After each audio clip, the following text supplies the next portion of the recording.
சத்குருவே சரணம்.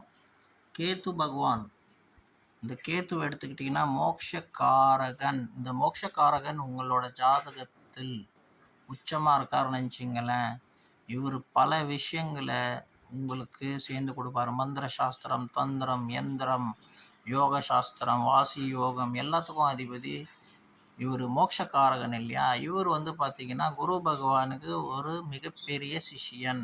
ஏன்னா குருவும் மோட்சக்காரகனுக்கு வழிகாட்டியாக இருக்கக்கூடியவர், கேது பகவானும் மோட்சக்காரகனுக்கு வழிகாட்டியாக இருக்கக்கூடிய இந்த கிரகம் உங்கள் ஜாதகத்தில் நல்ல அமைப்பில் இருந்ததுன்னா இந்த ஜாதகங்களில் நல்ல இன்பங்களை கொடுத்து மோட்சத்துக்கு எடுத்துகிட்டு போவோம். அதே நேரத்தில் உங்களை ஒரு படியிலையும் உங்களுக்கு அடிப்படும் போது இன்பத்தை கொடுக்கும்போது மோட்சத்தை காட்டும், இன்பத்தை காட்டும். அப்போ உங்களை என்ன காட்டும், ஒரு இன்பத்தை கொடுத்து இது பொய், இது மூலியமாக எப்படி நீங்கள் இறைவனை அடைய முடியும், இந்த இறைவன்ன்றது நிஜம் அப்படின்னுட்டு உங்களுக்கு வாழ்க்கையில் உணர்த்திட்டே இருக்கும். அதை நீங்கள் புரிஞ்சுக்கணும்.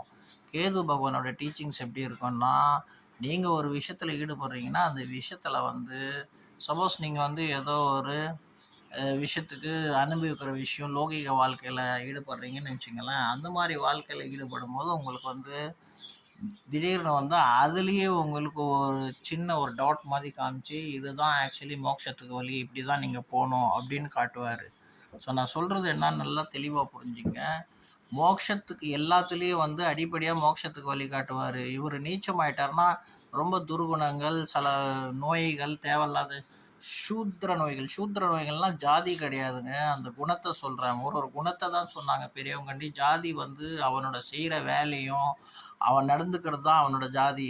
மனிதத்தன்மை, சனாதன தர்மம்ன்றது எல்லாம் சமமானது. ஜாதியை எங்கேயும் சொல்லப்படலை வேதத்தில். இவங்களே ஜாதியை ஏற்படுத்தி இவங்களே அதை தவறான கருத்தாக கூறப்படுது. ஜாதின்றது அவனோட செய்கிற மன அமைப்பு, அவன் செய்கிற வேலை தான் அவன் ஜாதி. ஒருத்தன் ராஜாவாக இருக்கானா அவன் ராஜா.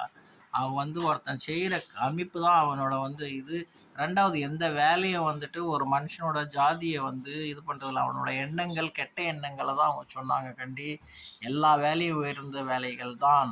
ஸோ என்ன சொல்ல, கேது என்னன்னா, கேது உங்களுக்கு மோட்சத்தை எடுத்துகிட்டு போவார், நல்ல விஷயங்களை சொல்லி கொடுப்பாரு. இந்த மாதிரி கெட்ட எண்ணங்களை எடுத்துடுவார். அதே இவர் கெட்டு போயிருந்தாருன்னா எல்லாமே ஆப்போசிட்டாக நடக்கும். தேவையில்லாத சேர்க்கை, தேவையில்லாத போதை வஸ்துகள், தவறான பழக்க வழக்கங்கள், கண்ட விஷயத்தில் அவங்க ஈடுபடுவாங்க. அது மூலியமாக தேவையில்லாத பழிகள் அவங்க மேலே வரும். அதனால் ரொம்ப ஜாக்கிரதையாக இருக்கணும். கேது பகவான் கெட்டு போயிருந்தாருன்னா அதை எப்படி சரி பண்ணிக்கணும், அதுக்கு சில வழிகள் உண்டு. வாழ்க சத்குரு, வாழ்க ஞான